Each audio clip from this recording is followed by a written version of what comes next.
Friends, welcome है आपका अपने ही प्यारे से चैनल में, जिसमें हम वेव ऑप्टिक्स में इंटरफेरेंस पढ़ रहे थे। ठीक है, तो आज का जो वीडियो का टॉपिक है वो है इंटरफेरेंस इन थिन फिल्म्स, यानी कि पतली पारदर्शी ट्रांसपेरेंट फिल्म में इंटरफेरेंस कैसे होता है। देखो, आपने अपने आसपास जो है साबुन के बुलबुले देखे होंगे या पानी के ऊपर तेल की परत को देखा होगा। तो आपने उसमें क्या गौर किया? आपने ये गौर किया होगा कि वो बुलबुले जो होते हैं उस पर कलर दिखाई देते हैं, रंग दिखाई देते हैं। जो 7 कलर होते हैं लाइट के, वो कलर आपको उस पर दिखाई देते हैं। वैसा का वैसा कलर आपको तेल की परत जो पानी के ऊपर बनी हुई उस पर भी आपको कलर दिखाई देते हैं। तो वो कलर किस वजह से दिखाई देते हैं? वो कलर दिखाई देते हैं इंटरफेरेंस की वजह से, व्यतिकरण की वजह से। यहां तक कि जो मोर होते हैं, मोर के जो पंख रंगीन दिखाई देते हैं, या जो बटरफ्लाई होती है वो उसके पंख जो है रंगीन दिखाई देते हैं, वो भी किसकी वजह से दिखाई देते हैं? इंटरफेरेंस की वजह से। तो कैसे, आइए देखते हैं। तो थिन फिल्म में इंटरफेरेंस को समझने से पहले हमें एक कॉन्सेप्ट समझना होगा, ऑप्टिकल पाथ, यानी कि प्रकाशीय पथ। ठीक है, इस कॉन्सेप्ट को हम एक एग्जाम्पल से समझते हैं। मान लो 2 व्यक्तियों में शर्त लगी कि किसमें कैपेसिटी ज्यादा है, किसमें क्षमता ज्यादा है। ठीक है, और वो इस शर्त को कैसे फॉलो करते हैं? वो क्या करते हैं, एक रेस लगाते हैं और उस रेस में वो जीतेगा जो सबसे ज्यादा डिस्टेंस कवर करता है, मतलब बिना थके जो है सबसे ज्यादा डिस्टेंस कवर करता है, वो व्यक्ति जीतेगा। तो रेस कैसे होती है? एक व्यक्ति जो है वो नदी में तैरता है और एक व्यक्ति जो है सड़क पर दौड़ता है। ठीक है, और डी दूरी तय करने के बाद दोनों थक जाते हैं। कोई डिस्टेंस डी तय करने के बाद दोनों थक जाते हैं। तो क्योंकि दोनों ने दूरी बराबर तय की तो अपने कहेंगे रिजल्ट टाई हो गया। नहीं, रिजल्ट टाइम नहीं हुआ। क्यों?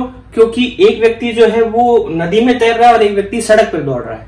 तो हम कहेंगे कि कंपैरिजन सही तब होगा जब ये जो नदी में तैरने वाला व्यक्ति भी सड़क पर दौड़े, तो फिर इनमें आपस में कंपेयर करके बताएंगे कि कौन कितना ज्यादा दूरी तक तय कर सकता है। ठीक है, तो मान लो ये जो नदी में तैर रहा है व्यक्ति, वो इसके कंपेरेटिवली अपनी दुगनी ताकत लगा रहा है। नदी में तैरने के लिए उसको ज्यादा ताकत लगानी पड़ेगी। तो वही व्यक्ति अगर सड़क पर दौड़ता तो वो डी दूरी तय करने की बजाय कितनी दूरी तय कर चुका होता? 2D दूरी तय कर चुका होता। तो हम ये कहेंगे कि इस व्यक्ति का पथ दिखने में तो डी है, लेकिन एक्चुअल में ये सड़क वाले के कंपेरेटिवली 2D डिस्टेंस तय कर चुका है। ये बात समझ में आई आपको? अब इसी के बेसिस पे आप देखो, हम लाइट का ऑप्टिकल पाथ डिसाइड करते हैं। ठीक है, लाइट जब किसी मीडियम में ट्रेवल करती है, उस लाइट को हम कंपेयर करते हैं किसके साथ में? एक ऐसी लाइट के साथ में जो वैक्यूम में ट्रेवल कर रही है, यानी कि निर्वात में दूरी तय कर रही है। तो जब दोनों को कंपेयर करेंगे तो हम कंपैरिजन किस बेस पे करेंगे? हम ये मान के चलेंगे कि ये जो मीडियम में लाइट ट्रेवल कर रही है, वो मीडियम में ट्रेवल ना करते हुए अगर वैक्यूम में ट्रेवल करती तो जितनी वो डिस्टेंस कवर करती वो उसका ऑप्टिकल पाथ होता। ठीक है, जब हमें मीडियम वाली लाइट को कंपेयर करना है वैक्यूम वाली लाइट से, तो हम ये इमेजिन करेंगे कि मीडियम वाली लाइट अगर वैक्यूम में ट्रेवल करती तो वो जितना डिस्टेंस कवर करती उसको हम ऑप्टिकल पाथ कहेंगे। क्लियर है ये बात? तो देखो, हम ये मान के चल रहे हैं कि लाइट जो है वो टी थिकनेस के एक मीडियम से पास हो रही है, एक ट्रांसपेरेंट मीडियम, एक पारदर्शी मीडियम है जिसका रिफ्रैक्टिव इंडेक्स, जिसका अपवर्तनांक म्यू है। ठीक है, अब वो अगर इससे पास होती है तो पहले हम देखते हैं कि वो इसको पास करने में, इसको क्रॉस करने में कितना टाइम लेती है। तो time taken by light in crossing slab वो है टी। तो टाइम कैसे निकालते हैं? Distance upon speed. तो डिस्टेंस ये कितना कवर करेगी? टी डिस्टेंस कवर करेगी, और इसमें ट्रेवल करते समय इसकी स्पीड कितनी है? v है। तो इस स्लैब को क्रॉस करते समय ये टी टाइम लेती है। अब अगर हम ये मान ले कि ये स्लैब को क्रॉस नहीं कर रही, वैक्यूम को क्रॉस कर रही है। If light would have travel vacuum, मतलब जो लाइट स्लैब को क्रॉस कर रही है उसी के लिए हम मान ले कि वो अगर वैक्यूम में जाती तो वो जो डिस्टेंस कवर करती, डिस्टेंस कवर्ड बाय इट जो है, वो डिस्टेंस अगर हम निकालें तो डिस्टेंस क्या होगा? डिस्टेंस होगा स्पीड इनटू टाइम। तो स्पीड वैक्यूम में इसकी कितनी होती है? c होती है, और टाइम कितना है? कैपिटल T है। ठीक है, अब ये वैल्यू पुट कर दें यहां पर, तो t की वैल्यू क्या है? t की वैल्यू है t अपॉन v। अब देखो c बाय v क्या होता है? लाइट की वैक्यूम में स्पीड अपॉन लाइट की मीडियम में स्पीड क्या होता है? Refractive index. ठीक है, तो ये हमारे पास जो डिस्टेंस आती वो कितनी आती? वो आती म्यू इंटू टी। तो ये जो डिस्टेंस है, इस डिस्टेंस को हम क्या बोलेंगे? ऑप्टिकल पाथ यानी कि प्रकाशीय पथ। तो कोई लाइट अगर टी थिकनेस के मीडियम से गुजर रही जिसका रिफ्रैक्टिव इंडेक्स म्यू है, तो उसका एक्चुअल जो ऑप्टिकल पाथ होगा वो म्यू इंटू टी होगा। अब हम थिन फिल्म में इंटरफेरेंस को समझते हैं। मान लो कि हमें एक थिन फिल्म यानी कि एक पारदर्शी जो है स्लैब दे रखी है, ठीक है, एक ट्रांसपेरेंट स्लैब दे रखी है जिसकी थिकनेस टी है और उसका रिफ्रैक्टिव इंडेक्स यानी कि अपवर्तनांक जो है वो म्यू है, ठीक है। इस पर जब लाइट गिरेगी तो लाइट जो है कई पार्ट्स में डिवाइड हो जाएगी और वही लाइट आपस में जब मिलेगी तो उनमें इंटरफेरेंस होगा। कैसे, आइए देखते हैं। देखो पहले लाइट जो है ये आकर इस पे गिर रही है, ये जो लाइट इस पे आके गिर रही है इसको हम बोलेंगे इंसिडेंट लाइट यानी कि आपतित किरण। अब ये आगे कैसे मूव करेगी उसको समझने के लिए हम यहाँ पर क्या करते हैं, एक नॉर्मल बना देते हैं, इसको हम बोलते हैं अभिलंब, ठीक है। ये नॉर्मल के साथ में जो ये लाइट जो एंगल बना रही है उसको हम बोलते हैं एंगल ऑफ इंसिडेंस यानी कि आपतन कोण, ठीक है। तो यहां पर जैसे ये टकराती है तो यहां किसी भी सरफेस पर जब लाइट टकराती है, ट्रांसपेरेंट सरफेस पर जब लाइट टकराती है तो उसमें दो एक्शन होंगे, एक रिफ्लेक्शन और एक रिफ्रैक्शन, मतलब दो क्रियाएं होगी, परावर्तन और अपवर्तन। तो यहां पर लाइट का एक हिस्सा जो है वो रिफ्लेक्ट हो चुका होगा और एक हिस्से में रिफ्रैक्शन यानी कि अपवर्तन होगा। तो यहां अगर हम लॉज ऑफ रिफ्लेक्शन देखें यानी कि परावर्तन के नियम देखें तो ये एंगल आई है तो ये एंगल भी आई होगा, और लॉज ऑफ रिफ्रैक्शन देखें तो यहां पर ये एंगल आई है और ये एंगल आर होगा, ठीक है। ये रेयर टू डेंसर मीडियम में आ रही है यानी कि विरल से सघन माध्यम में आ रही है तो टुवर्ड्स द नॉर्मल बैंड हो जाएगी, अभिलंब की तरफ झुक जाएगी, ठीक है। अगेन इस पॉइंट पर वो क्या होगी, रिफ्रैक्ट होगी और रिफ्लेक्ट होगी। तो उसको समझने के लिए हमने क्या किया, यहां पर अगेन एक नॉर्मल ड्रॉ किया और फिर यहां पर लाइट का एक हिस्सा हमने रिफ्लेक्ट कर दिया, लाइट का एक हिस्सा रिफ्लेक्ट कर दिया और फिर यहां पर एक हिस्सा रिफ्रैक्ट कर दिया, ठीक है। तो यहां पर देखो नीचे जो रिफ्रैक्ट हो रहा है हिस्सा वो डेंसर टू रेयर जा रहा है तो away from the normal bend हो जाएगा, ठीक है। अगेन यहां पर लाइट जो है रिफ्रैक्ट भी होगी तो ये रिफ्रैक्ट कर दी लाइट, ठीक है। तो यहां रिफ्रैक्ट हो रही है और यहां से रिफ्लेक्ट होगी, ठीक है। फिर यहां प्रोसीजर कंटिन्यू रहेगा, रिफ्रैक्ट भी होगी और रिफ्लेक्ट भी होगी, ठीक है। तो यहां पर आप देखो लाइट के ये दो पोर्शन जो है वो आपस में मिलेंगे और इंटरफेयर करेंगे और ये पोर्शन भी आपस में मिलेंगे और इंटरफेयर करेंगे। तो यहां पर दो तरह के इंटरफेरेंस होंगे, एक तो ड्यू टू रिफ्लेक्शन और एक ड्यू टू ट्रांसमिशन, मतलब एक परावर्तन की वजह से व्यतिकरण होगा और एक जो है पारगमन की वजह से व्यतिकरण होगा। तो दोनों को हम वन बाय वन स्टडी करते हैं, ठीक है। तो पहला हम देखते हैं interference due to reflection, due to reflection मतलब परावर्तन की वजह से जो व्यतिकरण हो रहा है वो कैसे होगा। तो देखो इंटरफेरेंस होने के लिए जो मेन शर्त होती है, मेन कंडीशन होती है कि दो लाइट एक ही डायरेक्शन में जानी चाहिए, सेम फ्रीक्वेंसी की होनी चाहिए और उनके बीच का फेज डिफरेंस कांस्टेंट होना चाहिए। इन शॉर्ट हमने पढ़ा था कि एक ही लाइट सोर्स को अगर हम दो लाइट सोर्स में कन्वर्ट कर दें तो उनमें इंटरफेरेंस हो जाता है। तो ये जो लाइट आ रही है, दो लाइट, वो किसी एक ही लाइट सोर्स से आ रही है, ठीक है।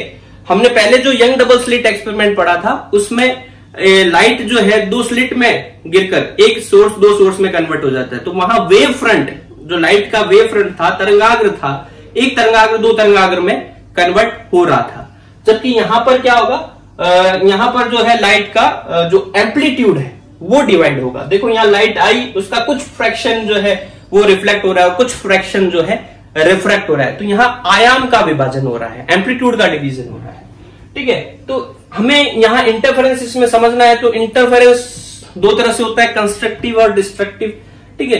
तो इंटरफेरेंस जो होता है कंस्ट्रक्टिव कब होता है, जब पार्ट डिफरेंस जो भी आए वो एन लैम्डा के बराबर में हो जाए तो कंस्ट्रक्टिव हो जाएगा, और वही पार्ट डिफरेंस अगर लैम्डा बाई 2 का ऑड मल्टीपल हो तो डिस्ट्रक्टिव इंटरफेरेंस हो जाएगा।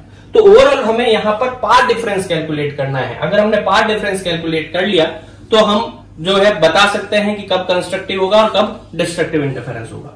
तो देखो पार्ट डिफरेंस कैलकुलेट करने के लिए पहले इनको हम कुछ पॉइंट्स को नाम दे देते हैं।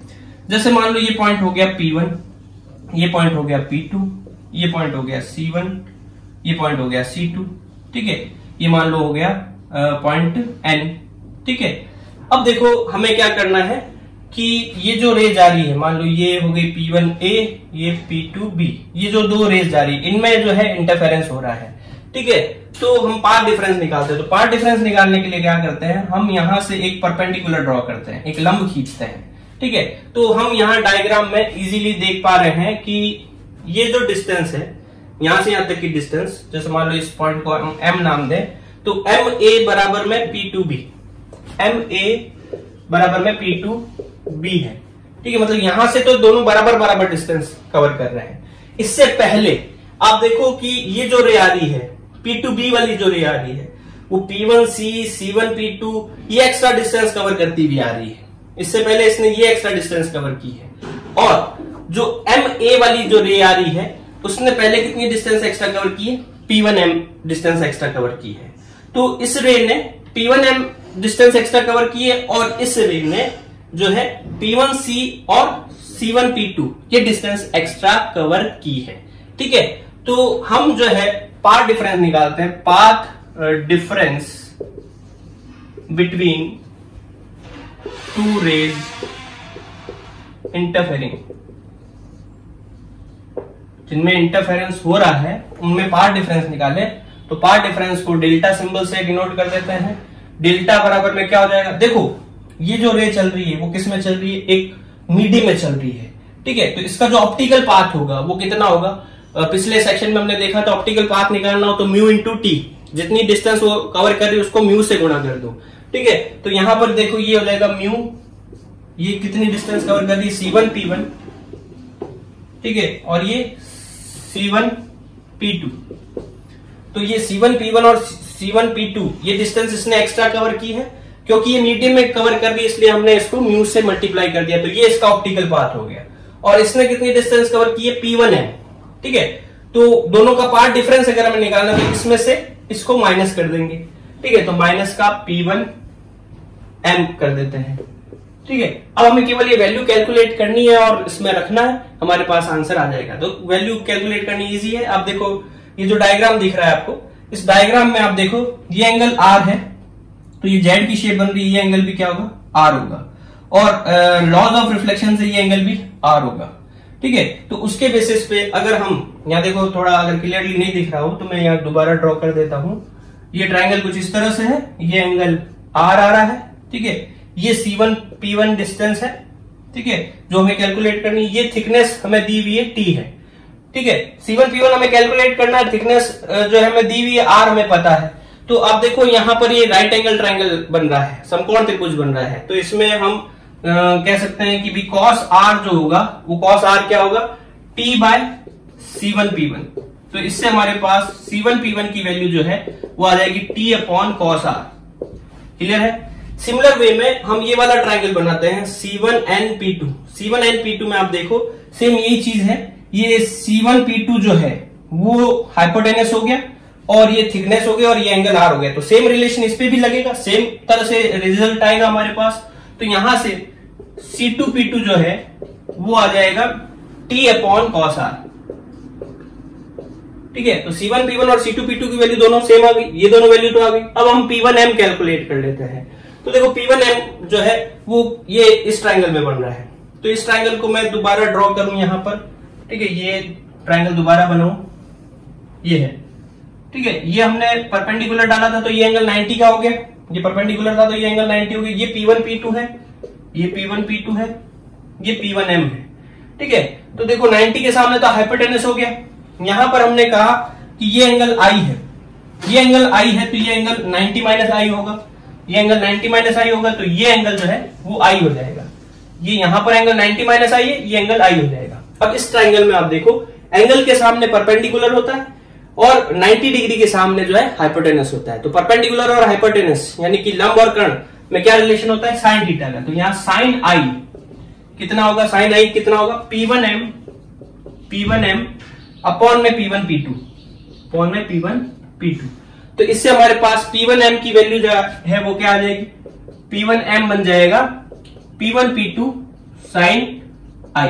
ठीक है, तो ये हमने वैल्यूज कैलकुलेट कर लिए, इसको इसमें रख देते हैं और कैलकुलेट करके देखते हैं क्या आंसर आता है। तो इसका स्क्रीनशॉट ले लो, ले लिया, चलो अब इसमें वैल्यू रखते हैं।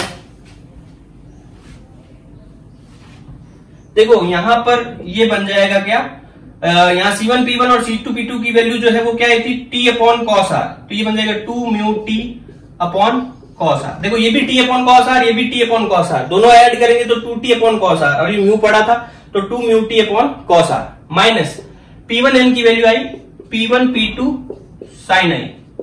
अब देखो P1 P2 हमें कैलकुलेट करना है, ये P1 P2 ये डिस्टेंस है, तो P1 P2 हम क्लियरली देख पा रहे हैं कितना है, P1 P2 जो है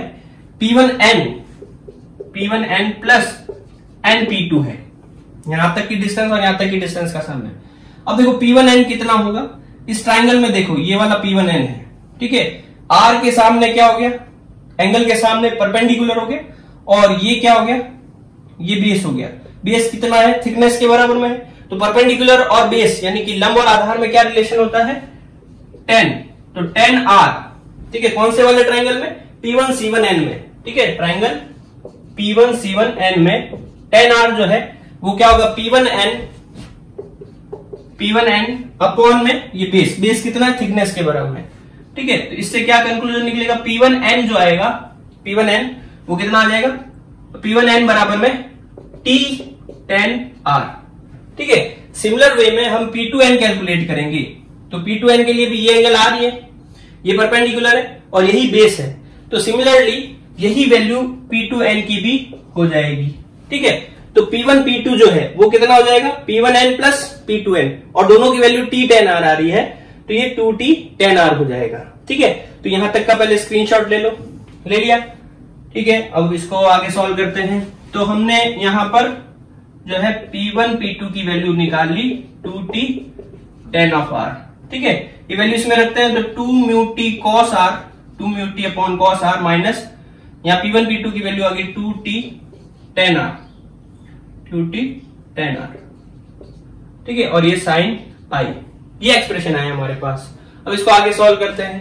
तो आगे सॉल्व करने के लिए देखें क्या आता है रिजल्ट।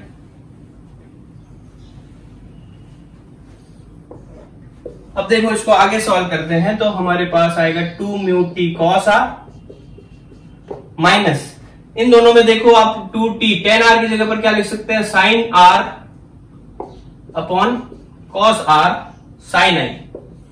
अब दोनों में कॉमन क्या ले सकते हैं, हम दोनों में कॉमन ले सकते हैं 2T कॉमन ले सकते हैं, और अपॉन में कॉस R जो है वो कॉमन ले सकते हैं, तो 2T अपॉन कॉस R हमने कॉमन ले लिया, ठीक है। साथ में हम म्यू भी कॉमन ले लेते हैं, तो म्यू भी हमने कॉमन ले लिया, तो यहां पर 1 बचा, minus 2T upon cos R तो कॉमन आ गया, यहां से केवल क्या बचेगा, साइन आई साइन R, यहां म्यू नहीं था तो म्यू अपॉन में आ जाएगा, ठीक है। तो ये हमारे पास आया। अब इसको सॉल्व करना है तो हमें पता है कि जो म्यू होता है स्नेल्स लॉ से, म्यू जो होता है वो साइन आई अपॉन साइन R होता है, वो म्यू की वैल्यू यहां रख देते हैं, फिर देखते हैं क्या रिजल्ट आता है। तो इसको मिटा देता हूं मैं, तो यहां वैल्यू रखेंगे तो क्या आ जाएगा, 2 mu T upon cos R, 1 minus mu की जगह पर जो है वो वैल्यू रख देते हैं साइन आई अपॉन साइन R। तो इसको जब हम साइन आई अपॉन साइन R रखेंगे तो एक साइन R पहले से पड़ा है, अपॉन वाला साइन R ऊपर जाएगा और यहां मल्टीप्लाई हो जाएगा तो स्क्वायर बन जाएगा, ठीक है, और ये साइन आई से साइन आई कट जाएगा, तो ये हमारे पास रिजल्ट आएगा 2 mu T upon cos R, 1 minus sine square R। अब ट्रिग्नोमेट्री रिलेशन से हमें पता है 1 माइनस साइन स्क्वायर क्या होता है, कॉस स्क्वायर, ठीक है। तो ये बन जाएगा क्या, 2 mu T upon cos R into cos square R, ठीक है। कॉस R से एक पावर कट गई तो ये क्या आ गया, 2 म्यू T कॉस R। मतलब ये दोनों जो वेव्स जा रही है इनमें जो पार्ट डिफरेंस आ रहा है वो कितना आ रहा है, 2 mu T cos R। Clear है यहां तक, ठीक है। ले लो स्क्रीनशॉट, मिटा दो इसको, ठीक है, मिटा रहा हूं। तो ये हमारे पास पार्ट डिफरेंस आया 2 म्यू T कॉस R। लेकिन यहां पर हम जो रिफ्लेक्शन देख रहे हैं, जब भी वेव किसी जो है रेयर मीडियम से डेंसर मीडियम से रिफ्लेक्ट होती है, रेयर मीडियम से जाते हुए और टकराती है किससे, डेंसर मीडियम पर, तो जब वो रिफ्लेक्ट होती है तो उसमें पाई का फेज डिफरेंस आ जाता है। कैसे देखे, जैसे मान लो एक रस्सी है, ठीक है, उस रस्सी को हम क्या कर रहे हैं, एक दीवार से बांधा हुआ है हमने, और उसमें ये एक वेव पल्स जनरेट की, और ये वेव जाकर इससे टकराती है। जैसे ये वेव इससे टकराएगी तो मान लो ये किसी कील से बंधी हुई है, तो ये जहां जहां जाती है उस हिस्से को ऊपर उठाने की कोशिश करती है, तो ये इस कील को ऊपर उठाने की कोशिश करेगी, लेकिन कील दीवार से बंधी हुई है, जुड़ी हुई है, वो ऊपर नहीं उठेगी। ठीक है, लेकिन एक्शन रिएक्शन लॉ से, क्योंकि ये रस्सी कील पर ऊपर की तरफ फोर्स लगा रही है, ये कील रस्सी पर नीचे की तरफ फोर्स लगाएगी, और उस वजह से ये जो रस्सी है वो नीचे की तरफ आ जाएगी। तो जब ये रिफ्लेक्ट होगा, ये रेज जब रिफ्लेक्ट होगी, किस तरफ टकराकर रिफ्लेक्ट हो रही है, किसी डेंसर मीडियम से टकराकर जब वो रिफ्लेक्ट होगी, तो उसमें जो फेज डिफरेंस आ जाएगा, पहले ये ऊपर की तरफ जा रही थी, अब ये नीचे की तरफ जा रही, तो फेज डिफरेंस जो आएगा वो कितना आ जाएगा, पाई का फेज डिफरेंस आ जाएगा। अब फेज डिफरेंस पाई होता है, तो फेज डिफरेंस और पाथ डिफरेंस में रिलेशन होता है। हमें पता है कि फेज डिफरेंस होता है 2π/λ इंटू पाथ डिफरेंस। ठीक है, तो यहां 2π/λ पाथ डिफरेंस, हमें पाथ डिफरेंस अगर कैलकुलेट करना है यहां से, तो पाथ डिफरेंस जो है वो कितना आ जाएगा, λ/2π इंटू फेज डिफरेंस। तो फेज डिफरेंस यहाँ पाई है, तो पाई से पाई कट गया, तो पाथ डिफरेंस कितना हो गया, λ/2 का हो गया। तो जब भी रिफ्लेक्शन होता है तो λ/2 का पाथ डिफरेंस क्रिएट हो जाता है रिफ्लेक्टेड रे में। मतलब ये जो रे यहां पर रिफ्लेक्ट हो रही है, ठीक है, वो एक डेंसर मीडियम से टकराकर रिफ्लेक्ट हो रही है, इसलिए इसमें λ/2 का पाथ डिफरेंस पहले से ही होगा। ठीक है, और यहां पर जो रे रिफ्लेक्ट हो रही है वो देखो, यहां डेंसर है, डेंसर से रेयर, मतलब सघन से विरल की तरफ जाकर रिफ्लेक्ट हो रही है, तो इसमें कोई पाथ डिफरेंस क्रिएट नहीं होगा। ठीक है, तो ये चीज आप समझ चुके होंगे, इसका स्क्रीनशॉट ले लो, इसकी थ्योरी लिख देता हूं मैं। When light reflect from denser medium, it creates extra path difference λ/2। मतलब वो जब डेंसर मीडियम से रिफ्लेक्ट होती है तो वो λ/2 का पाथ डिफरेंस एक्स्ट्रा क्रिएट करती है। तो जो हमने कैलकुलेशन की थी वो कैसे की थी भाई, इसका टोटल पाथ, ये जो रे आ रही है P2B वाली, इसका टोटल पाथ एक्स्ट्रा में और इसका पाथ माइनस किया था। तो हम कह रहे हैं ये जो रे रिफ्लेक्ट हो रही है ये λ/2 पाथ और होगा इसका। ठीक है, तो वो भी हमें इसमें से घटाना पड़ेगा। तो सो नेट पाथ डिफरेंस, जो कुल पाथ डिफरेंस हो जाएगा वो ये नहीं होकर इसमें से 2μt cos r में से क्या करना पड़ेगा, λ/2 घटाना पड़ेगा। बात समझ में आ गई ना। देखो हमने कहा कि ये P1 C1 और C1 P2 ये डिस्टेंस कवर कर रही है, और ये वाली रे जो है P1 M distance extra cover कर रही है। ये हमने पहले कैलकुलेट करके देखा था, लेकिन ये रिफ्लेक्टेड रे डेंसर मीडियम से रिफ्लेक्ट हो रही है, ये इसलिए इसका एक्स्ट्रा पाथ λ/2 और होगा। ये तो है ही, P1M तो है ही, λ/2 और होगा। तो हमने तो P1M घटाया है, अब हमें λ/2 और घटाना पड़ेगा, तो ये हमारे पास नेट पाथ डिफरेंस आएगा। क्लियर होगी बात। तो अब पाथ डिफरेंस जो आ गया उसके बेसिस पे हम तय कर सकते हैं कि कंस्ट्रक्टिव इंटरफेरेंस होगा या डिस्ट्रक्टिव इंटरफेरेंस होगा। ठीक है, तो पहले आप ये स्क्रीनशॉट ले लो, ले लिया। चलो अब देखो इसके केसेस ले लेते हैं। कंस्ट्रक्टिव इंटरफेरेंस के लिए, कंस्ट्रक्टिव इंटरफेरेंस यानी कि संपोषी व्यतिकरण करने के लिए जो है वो क्या कंडीशन होनी चाहिए कि जो भी पाथ डिफरेंस आ रहा है, पाथ डिफरेंस कितना है 2μt cos r माइनस λ/2, वो कितना होना चाहिए, n λ होना चाहिए। मतलब लैम्डा का पूर्ण गुणज होना चाहिए, इंटीजर होना चाहिए, इंटीग्रल मल्टीपल होना चाहिए। अब इस बेसिस पे हम 2μt cos r की वैल्यू कैलकुलेट करें, तो 2μt cos r कैलकुलेट करना है तो λ/2 उधर जाएगा, तो n λ प्लस λ/2 है। ठीक है, यहां अपने 2 एलसीएम ले लें, तो ये हो जाएगा 2n λ प्लस λ, तो इसको सॉल्व करेंगे तो ये हो जाएगा 2n प्लस 1 λ/2। तो 2μt cos r जब 2n प्लस 1 λ/2 यानी कि λ/2 का ऑड मल्टीपल होगा तब कंस्ट्रक्टिव इंटरफेरेंस होगा। क्लियर है ये बात, स्क्रीनशॉट ले लो। ठीक है, ले लिया।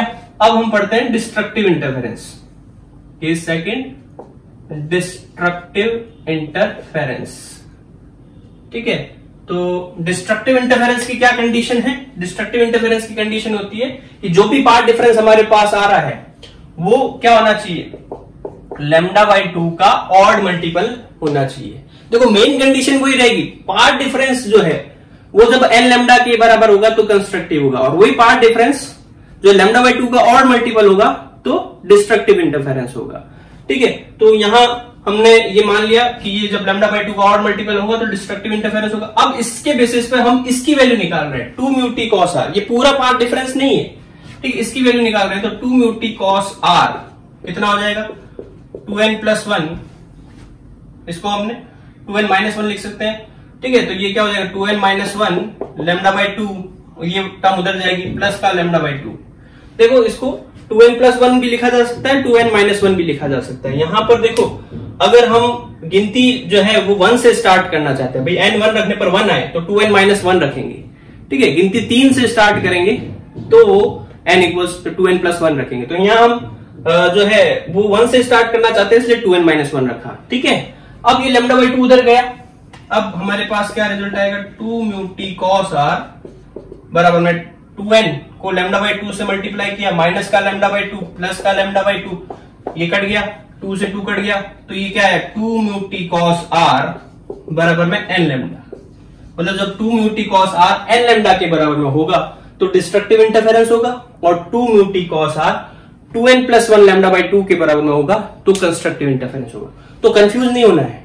ठीक है भाई, आप सोचे कि भाई n लैम्डा में तो क्या होता है, कंस्ट्रक्टिव होता है, और λ/2 के ऑड मल्टीपल में डिस्ट्रक्टिव होता है, वो बात सही है, वो पार्ट डिफरेंस के लिए कंडीशन है।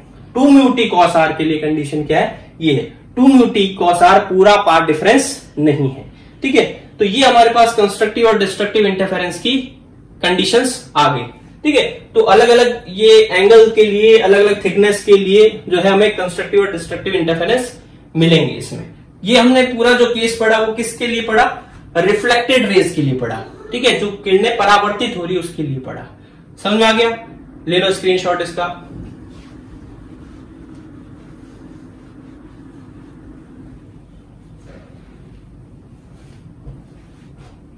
अब देखो हम सेकंड पोर्शन अगर इसका देखें, सेकंड पोर्शन क्या हो गया, फॉर जो अपने इंटरफेरेंस हो रहा है वो किसकी वजह से हो रहा है, ड्यू टू ट्रांसमिशन। ट्रांसमिशन मतलब पारगमन गमित किरणों के लिए, मतलब ये जो नीचे की तरफ जो रेज जा रही है इनमें भी तो इंटरफेरेंस होगा। ठीक है, जैसे ये रे जा रही है और ये रे जा रही है, इनमें भी तो इंटरफेरेंस होगा। तो इनमें भी इंटरफेरेंस के लिए हम सेम कंडीशन अप्लाई करेंगे। हम देखेंगे क्या कि ये रे और ये रे में कितना पार्ट डिफरेंस हो रहा है। तो वही तरीका होगा, यहां से एक परपेंडिकुलर खींचेंगे, यहां से तो ये डिस्टेंस बराबर कवर कर रही है, ये रे जो है इतनी एक्स्ट्रा डिस्टेंस कवर कर रही है, और ये रे जो आ रही है वो ये डिस्टेंस एक्स्ट्रा कवर कर रही है। सिमिलर उसी तरह से आ रहा है हमारे पास रिजल्ट। तो पार्ट डिफरेंस जो है हम सिमिलरली कैलकुलेट कर सकते हैं। सिमिलरली तो पार्ट डिफरेंस आएगा वो 2 म्यू टी कॉस आर आएगा। सेम कैलकुलेशन अप्लाई होगी यहां पर भी। ठीक है, और part difference 2 mu t cos r आएगा। क्लियर है ना? देखो ये यहां पर P1m एक्स्ट्रा डिस्टेंस कवर कर रही थी, ये C1 मान लो C1O डिस्टेंस एक्स्ट्रा कवर कर रही है, और ये जो P1 C1 और P2 C2, ये C1 P2 distance extra cover कर रही थी, ये C1 P2 और P2 C2 ये डिस्टेंस एक्स्ट्रा कवर कर रही है। ठीक है, तो वही तरीका होगा, इसमें से इसको घटाएंगे, सॉल्व करेंगे, वही कैलकुलेशन है, वही रिजल्ट आना है। ठीक है, तो पार्ट डिफरेंस हो जाएगा, लेकिन एक डिफरेंस रहेगा, यहां पर ये जो रे आ रही है वो रिफ्रैक्टेड रे है, ये भी रिफ्रैक्टेड रे है, तो यहां कहीं पर भी जो है रिफ्लेक्शन नहीं हो रहा, रिफ्लेक्शन से रेज नहीं आ रही, तो एक्स्ट्रा पार्ट डिफरेंस कवर नहीं होगा। तो यही हमारा पार्ट डिफरेंस होगा, इसमें λ/2 घटाने की जरूरत नहीं होगी। पहले वाले केस में λ/2 घटेगा, इसमें λ/2 नहीं घटेगा। ठीक है, तो इसमें अगर हम केस फर्स्ट देखें, यानी कि कंस्ट्रक्टिव इंटरफेरेंस देखें, कंस्ट्रक्टिव इंटरफेरेंस, तो कंस्ट्रक्टिव इंटरफेरेंस सीधा ये जो 2 म्यू टी कॉस आर जो है वो n लैम्डा के बराबर हो जाएगा, तो कंस्ट्रक्टिव इंटरफेरेंस हो जाएगा। केस सेकंड, जब हम डिस्ट्रक्टिव इंटरफेरेंस देखें, ठीक है, डिस्ट्रक्टिव इंटरफेरेंस का केस क्या हो जाएगा, सीधा सीधा ये जो पार्ट डिफरेंस है 2 म्यू टी कॉस आर जो है वो 2n-1 λ/2 के बराबर हो जाएगा, तो डिस्ट्रक्टिव इंटरफेरेंस हो जाएगा। तो यहाँ पर हम देख रहे हैं कि यहाँ कंस्ट्रक्टिव और डिस्ट्रक्टिव इंटरफेरेंस की कंडीशन, जो रिफ्लेक्शन में कंडीशन आ रही थी, ठीक उसके उल्टी आ रही है। ठीक है, तो यानी रिफ्लेक्शन में जहां कंस्ट्रक्टिव इंटरफेरेंस होगा वहीं ट्रांसमिशन में जो है वो डिस्ट्रक्टिव होगा, और इसमें जो डिस्ट्रक्टिव होगा तो इसमें जो है कंस्ट्रक्टिव होगा। लेकिन इसमें देखो रेज जो आ रही है एक बार रिफ्लेक्ट होके और यहाँ ये दूसरी बार रिफ्लेक्ट होकर यहां तक आ गई। ठीक है, इसमें जो रिफ्लेक्शन हो रहा है, इंटरनल रिफ्लेक्शन, वो ज्यादा हो रहा है। तो जितनी बार रिफ्लेक्शन होता है उतनी बार जो वेव है उसकी इंटेंसिटी कम होती जाती है। तो यहां तक जब तक रेज पहुंचती है इंटेंसिटी बहुत कम हो चुकी होती है। तो ये जो हमें इंटरफेरेंस दिखाई देगा वो काफी धुंधला सा दिखाई देगा, काफी क्लियर नहीं होगा, जबकि रिफ्लेक्शन से जो इंटरफेरेंस दिखाई देगा वो काफी क्लियर सा दिखाई देगा। अब जो ये रिजल्ट हमने निकाले हैं थिन फिल्म इंटरफेरेंस के, उसके बेसिस पे कई फिनोमिना को हम एक्सप्लेन कर सकते हैं। ठीक है, उसमें से एक फिनोमिना जो है कि हम इंटरफेरेंस पढ़ रहे हैं किसके थ्रू, बहुत ही पतली फिल्म के थ्रू। मतलब जो हमने स्लैब लिया है उसकी थिकनेस जो है वो बहुत कम है। कितनी कम है? वो वेवलेंथ की तुलना में भी बहुत छोटी है। लाइट की जो वेवलेंथ होती है उसकी तुलना में भी बहुत छोटी है। तो हम यहाँ पर 2μt cos r की वैल्यू अगर निकाले, क्योंकि t बहुत कम है, ठीक है, बहुत कम होगा तो उसको बाकी किसी भी नंबर से मल्टीप्लाई करेंगे तो एक बहुत छोटा नंबर प्राप्त होगा जिसको ऑलमोस्ट हम 0 मान सकते हैं। तो उसके बेसिस पे हम यहाँ पर रिफ्लेक्शन के थ्रू जो इंटरफेरेंस होता है और एक ट्रांसमिशन के थ्रू इंटरफेरेंस होता है उसमें कंपेयर करते हैं। रिफ्लेक्शन में इंटरफेरेंस होता है तब हमने पाथ डिफरेंस निकाला था 2μt cos r माइनस λ/2। ठीक है, क्योंकि ये टर्म बहुत कम है, 0 है, तो पाथ डिफरेंस ऑलमोस्ट जो है λ/2 हो जाएगा। और पाथ डिफरेंस λ/2 हो जाएगा तो वहां पर डिस्ट्रक्टिव यानी कि विनाशी डिस्ट्रक्टिव इंटरफेरेंस होगा। ठीक है, यानी विनाशी व्यतिकरण होगा और वहां पर लाइट दिखाई नहीं देगी, मतलब वहां अंधेरा हो जाएगा। वही अगर हम ट्रांसमिशन का केस देखें तो ट्रांसमिशन के केस में हमने देखा था कि जो पाथ डिफरेंस होता है वो 2μt cos r है। मतलब जो रेज इधर से निकलती है उसमें जो पाथ डिफरेंस होता है वो 2μt cos r होता है, और जो रिफ्लेक्ट होती है उसमें ये होता है। ठीक है, तो यहां पर ये टर्म 0 है, तो पाथ डिफरेंस जब 0 होता है तो कंस्ट्रक्टिव इंटरफेरेंस होता है, तो वहां पर ब्राइटनेस आएगी। तो इसका मतलब ये हो गया कि लाइट इस पे गिरी और ऑलमोस्ट सारी लाइट जो है वो इसके आर पार निकल गई, क्योंकि ब्राइटनेस हमें ट्रांसमिशन की तरफ आ रहा है, रिफ्लेक्शन की तरफ कोई भी जो है ब्राइटनेस नहीं है, डार्कनेस है, मतलब वहां पर लाइट गई ही नहीं। तो हम इस तरह से मान सकते हैं कि ये जो भी स्लैब है, ये जो भी थिन लेयर है, वो एक नॉन रिफ्लेक्टिंग सरफेस की तरह काम कर रही है, अपरावर्तक सतह की तरह काम कर रही है। जैसे नॉन रिफ्लेक्टिंग ग्लासेस आते हैं, चश्मे आते हैं, जिसमें आपकी इमेज जो है दिखाई नहीं देती। कई बार चश्मे में फोटो लेते हैं तो यहाँ पर जो रिफ्लेक्शन होता है उसकी वजह से अजीब सी फोटो आती है, तो वो नॉन रिफ्लेक्टिंग होता है तो उसमें क्लियर बनती है इमेज। ठीक है, तो नॉन रिफ्लेक्टिंग मतलब जिसमें रिफ्लेक्शन नहीं होता, तो वो फिनोमिना हम थिन फिल्म इंटरफेरेंस के बेसिस पर एक्सप्लेन कर सकते हैं। अब हम एक नेक्स्ट फिनोमिना डिस्कस करते हैं। अब डिस्कस करते हैं interference due to thick film. मतलब हम एक ऐसी ट्रांसपेरेंट स्लैब से इंटरफेरेंस पढ़ रहे हैं जिसकी थिकनेस बहुत ज्यादा है, वेवलेंथ की तुलना में बहुत ज्यादा है। मतलब पहले वाले केस का ठीक उल्टा। ठीक है, तो इस केस में देखो रिफ्लेक्शन और रिफ्रैक्शन में जो पाथ डिफरेंस है उनकी वैल्यू क्या होगी। रिफ्लेक्शन के लिए हमने पाथ डिफरेंस का फॉर्मूला ये निकाला था और ये रिफ्रैक्शन के लिए पाथ डिफरेंस का फॉर्मूला था। क्योंकि यहाँ पर लैम्डा थिकनेस के कंपेरेटिवली बहुत छोटा है तो इसको हम नेग्लेक्ट कर सकते हैं, तो दोनों के फॉर्मूले सेम हो जाएंगे। दोनों के लिए जो पाथ डिफरेंस होगा वो 2μt cos r ही होगा। अब आप देखो ये पाथ डिफरेंस जो है एंगल को थोड़ा बहुत चेंज करने पर ही बहुत तेजी से चेंज होगा। क्यों? क्योंकि यहाँ पर थिकनेस t काफी ज्यादा है। ठीक है, तो इस 2μ2 की वैल्यू जो है वो काफी ज्यादा होगी। तो अगर हम एंगल r में थोड़ा सा चेंज करते हैं, मतलब यहाँ पर जो रे गिर रही है उसके एंगल में थोड़ा सा भी अगर हम चेंज करते हैं तो डेल्टा बहुत तेजी से चेंज होगा। और डेल्टा बहुत तेजी से चेंज होने का मतलब बहुत तेजी से इसकी वैल्यू जो है वो लैम्डा से 3λ/2 हो जाएगी, और बहुत कम एंगल पर ही 3λ/2 से 2λ हो जाएगी, और फिर ये 5λ/2। तो जब ये लैम्डा 2λ 3λ होती है तब कंस्ट्रक्टिव इंटरफेरेंस होगा, और जब ये 3λ/2 5λ/2 होगा तो डिस्ट्रक्टिव इंटरफेरेंस होगा। तो ये कंस्ट्रक्टिव और डिस्ट्रक्टिव इंटरफेरेंस बहुत पास होंगे, बहुत कम एंगल पर ही जो है कंस्ट्रक्टिव और डिस्ट्रक्टिव एंगल होंगे, तो बहुत पास पास होने की वजह से इन दोनों को जो है अलग अलग नहीं देखा जा सकता। मतलब कंस्ट्रक्टिव अलग और डिस्ट्रक्टिव अलग अलग नहीं दिखाया जाएगा, ये आपस में मिल जाएंगे और आपस में मिल जाने की वजह से हमें यहाँ पर फ्रिंजेस दिखाई ही नहीं देगी, हमें एक जैसी लाइट पूरी तरह से दिखाई देगी। इंटरफेरेंस में तो क्या होता है, इंटरफेरेंस में तो एक पैटर्न बन जाता है, ठीक है। पैटर्न में क्या होता है, ब्राइट और डार्क कंटिन्यूसली बनती है, लेकिन ये ब्राइट और डार्क सारी आपस में मिक्स हो जाएंगे और मिक्स होने की वजह से ओवरऑल हमें जो है एक ब्राइटनेस दिखाई देगी, लो इंटेंसिटी की लाइट दिखाई देगी, लेकिन पूरे में जो है सेम इंटेंसिटी होगी, ठीक है। कहीं पे ज्यादा कहीं पे कम, इस तरह की इंटेंसिटी नहीं होगी। तो एक तरह से हम कह सकते हैं कि यहां पर इंटरफेरेंस पैटर्न गायब हो जाएगा। अब नेक्स्ट कॉन्सेप्ट है हैंडीजर फ्रिंजेस। ये कॉन्सेप्ट बहुत ही इंपॉर्टेंट है। माइकलसन मोर्ले का एक एक्सपेरिमेंट हम आगे पढ़ेंगे, उसको समझने के लिए इस कॉन्सेप्ट को समझना बहुत ही जरूरी है। बहुत सिंपल सा कॉन्सेप्ट है कि मान लो हमारे पास एक थिन फिल्म है, ठीक है, एक इक्वली विड्थ की थिन फिल्म है, मतलब एक पतली फिल्म है जिसकी मोटाई सब जगह पर एक जैसी है, थिकनेस उसकी टी है। उसके ऊपर हम एक लाइट सोर्स रख दें, ठीक है, ठीक उसके ऊपर एक लाइट सोर्स रख दें, तो उससे जो लाइट इस थिन फिल्म पे गिरेगी उसमें हमें थिन फिल्म पर ऐसे पॉइंट्स ढूंढने हैं, ऐसे पॉइंट्स का लोकस यानी कि बिंदु पथ ढूंढना है जिन पॉइंट्स पर, सभी पॉइंट्स पर जो है एंगल ऑफ इंसिडेंस सेम हो, यानी कि आपतन कोण समान हो। तो हम यहां से एक लाइट गिराते हैं, यहां पर एंगल ऑफ इंसिडेंस मान लो कितना है, आई है, ठीक है। तो ऐसा ही एक लाइट हम इधर की तरफ गिराते हैं, यहां पर भी एंगल ऑफ इंसिडेंस आई है। एक लाइट हम इधर गिराते हैं, यहां पर भी एंगल ऑफ इंसिडेंस आई है। इस तरह से हर एक पॉइंट पर एंगल ऑफ इंसिडेंस आई हो, ऐसे बिंदुओं का बिंदु पथ एक सर्कल होगा।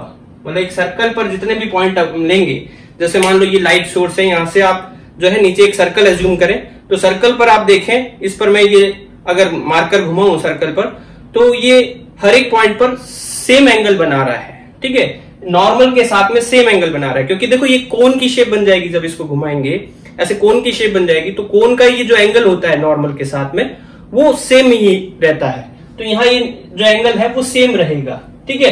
तो इन पॉइंट्स पर क्योंकि एंगल आई सेम रहेगा तो एंगल आर भी सेम रहेगा। यहीं से लाइट रे रिफ्रैक्ट होकर एंगल आर बनाएगी, एंगल आर सेम रहेगा, थिकनेस इसकी पूरी सब जगह पर एक जैसी है, म्यू सबका सब जगह पर एक जैसा है, तो ये पूरी वैल्यू जो है सेम रहेगी। और ये पूरी वैल्यू सेम रहने का मतलब ये हो गया कि ये वैल्यू जो है चाहे लैम्डा हो चाहे लैम्डा बाई 2 का ऑड मल्टीपल हो, मतलब जो भी इसकी वैल्यू आ रही है हर एक पॉइंट के लिए सेम आएगी। तो अगर ये एन लैम्डा के बराबर में आ रही है, ठीक है, तो वहां पर जो है एन लैम्डा के बराबर में आ रही, मान लो अगर हम रिफ्लेक्शन का केस देख रहे हैं, तो रिफ्लेक्शन के केस में अगर ये 2n-1 लैम्डा बाई 2 के बराबर में आ रही है, तो सभी के लिए यही वैल्यू आएगी। और सभी के लिए ये वैल्यू आएगी तो सभी के लिए ये क्या होगा, कंस्ट्रक्टिव इंटरफेरेंस होगा। तो मतलब जितने भी यहां पर पॉइंट होंगे सबके लिए कंस्ट्रक्टिव इंटरफेरेंस होगा। तो यहां हमें सारे पॉइंट्स जो है वो ब्राइट दिखाई देंगे। और यही अगर वैल्यू जो है रिफ्लेक्शन के केस में जो है कितनी आ रही हो, एन लैम्डा आ रही हो, तो डिस्ट्रक्टिव इंटरफेरेंस होगा और ये सारे पॉइंट हमें डार्क दिखाई देंगे। तो यहां पर जो फ्रिंजेस बनेगी वो कैसी बनेगी, सर्कुलर फ्रिंजेस बनेगी। इन सर्कुलर फ्रिंजेस को ही हैंडीजर फ्रिंजेस कहते हैं। तो ये कब बनती है, जब कोई लाइट सोर्स इक्वली थिकनेस की थिन फिल्म के ठीक ऊपर हो, ठीक है, और यहां पर सब एक सर्कल बनता हो जिस पर एंगल ऑफ इंसिडेंस सबके लिए सेम हो, ठीक है, तब हैंडीजर फ्रिंजेस बनती है। और पैटर्न कैसा होता है, सर्कुलर। क्लियर है ये। अब हम फिनोमेना समझते हैं जो हमने लेक्चर के स्टार्ट में डिस्कस किया था। जैसे सोप बबल है, यानी कि साबुन का बुलबुला है, वो रंगीन दिखाई देता है। उसके अलावा जो पानी के ऊपर तेल की परत होती है वो रंगीन दिखाई देती है। तो वो क्यों दिखाई देती है उसका कारण समझते हैं। देखो, सोप बबल हो चाहे पानी के ऊपर तेल की परत हो, वो एक थिन फिल्म की भांति व्यवहार करती है।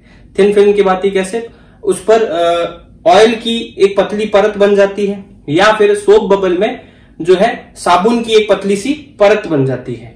और वो पतली सी परत जो है उसमें ठीक इसी तरह से रिफ्लेक्शन और रिफ्रैक्शन होता है और फिर उनमें इंटरफेरेंस होता है, ठीक है। तो जो रेज रिफ्लेक्ट हो रही है उसमें कंस्ट्रक्टिव इंटरफेरेंस की शर्त ये होती है कि 2μt cos r जो है वो लैम्डा बाई 2 का ऑड मल्टीपल हो, और डिस्ट्रक्टिव की शर्त ये होती है कि 2μt cos r जो है वो लैम्डा का इंटीग्रल मल्टीपल हो, ठीक है। तो अगर मान लो इस पर कोई व्हाइट लाइट गिर रही है, ये सोप बबल है या तेल की एक परत है जिस पर श्वेत प्रकाश गिर रहा है, व्हाइट लाइट गिर रही है, तो व्हाइट लाइट में तो 7 कलर्स होते हैं, उन 7 कलर्स की सबकी लैम्डा अलग अलग होती है, ठीक है। तो सारे कलर में से एक ही इक्वेशन को सेटिस्फाई नहीं करेंगे। मान लो यहां पर जो 7 कलर आ रहे हैं उसमें से रेड कलर जो है वो इक्वेशन फर्स्ट को सेटिस्फाई कर रहा है और ग्रीन कलर जो है वो इक्वेशन सेकंड को सेटिस्फाई कर रहा है, या मान लो रेड को छोड़कर ऑलमोस्ट बाकी कलर जो है वो इक्वेशन सेकंड को सेटिस्फाई कर रहे हैं। तो वो अगर इक्वेशन सेकंड को सेटिस्फाई कर रहे हैं तो उनमें डिस्ट्रक्टिव इंटरफेरेंस होगा और वो कलर गायब हो जाएंगे उस एंगल के लिए, और उस एंगल पर हमें केवल कौन सा कलर दिखाई देगा, रेड कलर दिखाई देगा।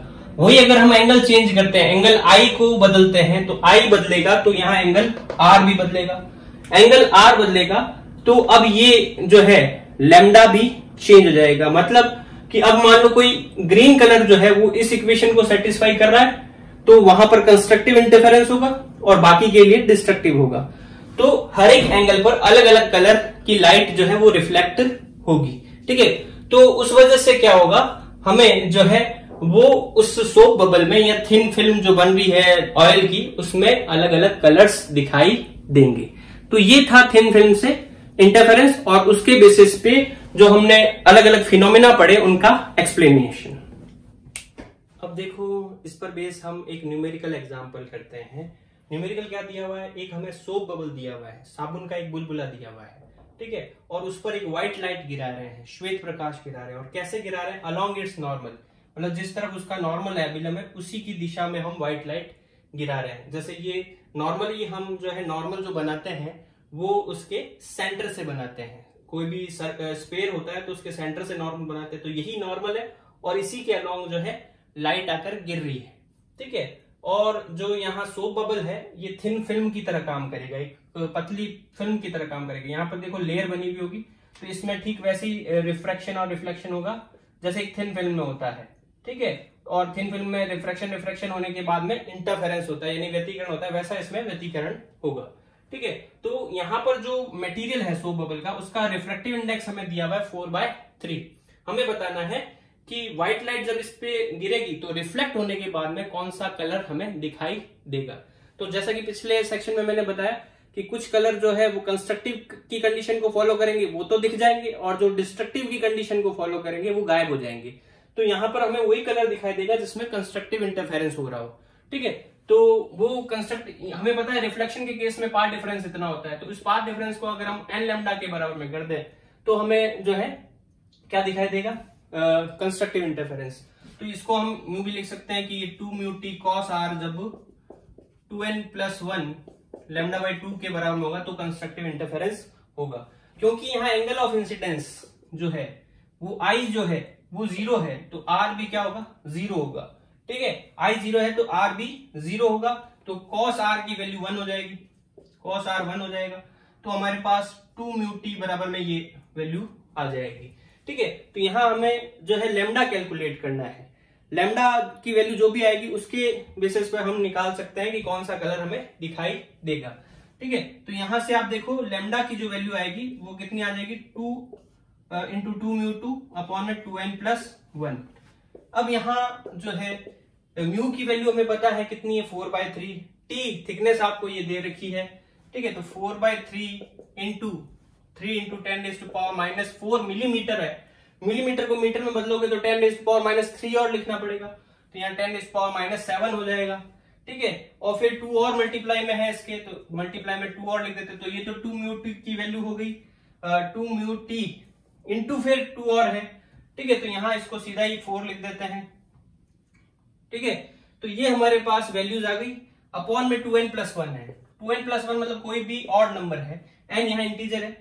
अब इसको देखो सॉल्व करें तो 3 से 3 कट गया, ये हो गया 16 × 10⁻⁷ और ये नीचे 2n+1 है, ठीक है। n की वैल्यू हम यहाँ 0 से स्टार्ट करें तो ये हमारे पास होगा 16,000 एंगस्ट्रॉम, ठीक है। एंगस्ट्रॉम में देखेंगे तभी हमें पता चलेगा, तो याद देखो 16,000 एंगस्ट्रॉम, एंगस्ट्रॉम की वैल्यू कितनी होती है, 10⁻⁻10 और फिर ये 10⁻3 तो 10⁻⁷ हो गया। n 0 रखेंगे तो ये 1 आ गया, 1 से डिवाइड करेंगे तो 16,000। n अगर हम 1 रखते हैं तो ये नीचे कितना हो जाएगा, 3 हो जाएगा। तो 3 से डिवाइड करेंगे तो ये कितना हो जाएगा, 3 से इसको डिवाइड करेंगे तो 5, ठीक है। फिर यहाँ पर 10 तो 3, फिर 10 तो ये आया 533.3 एंगस्ट्रॉम, ठीक है। ये जो लाइट है 16,000 वाली जो लाइट थी वो तो विजिबल लाइट नहीं है, मतलब जो हमें दिखाई ही नहीं देती वो वाला वेवलेंथ है। हमें जो दिखाई देते हैं कलर वो 4,000 एंगस्ट्रॉम से 8,000 के बीच में दिखाई देता है। तो 5,333.3 एंगस्ट्रॉम की लाइट हमें दिखाई देगी। अब इसका जो भी कलर होता है वो आप नेट पे सर्च कर लो कि भी 5,333 एंगस्ट्रॉम वाला जो है कलर कौन सा है, वही कलर हमें दिखाई देगा, ठीक है। अगर हम यहाँ एन की वैल्यू और बढ़ाते जाएं, जैसे हम एन 2 रख दे तो 5 से डिवाइड करना पड़ेगा। 5 से डिवाइड करेंगे तो ये 3,000 के रेंज में चला जाएगा। 3,000 वाली फिर हमें दिखाई नहीं देगी। तो विजिबल लाइट हमें केवल यही दिखाई देगी। क्लियर है।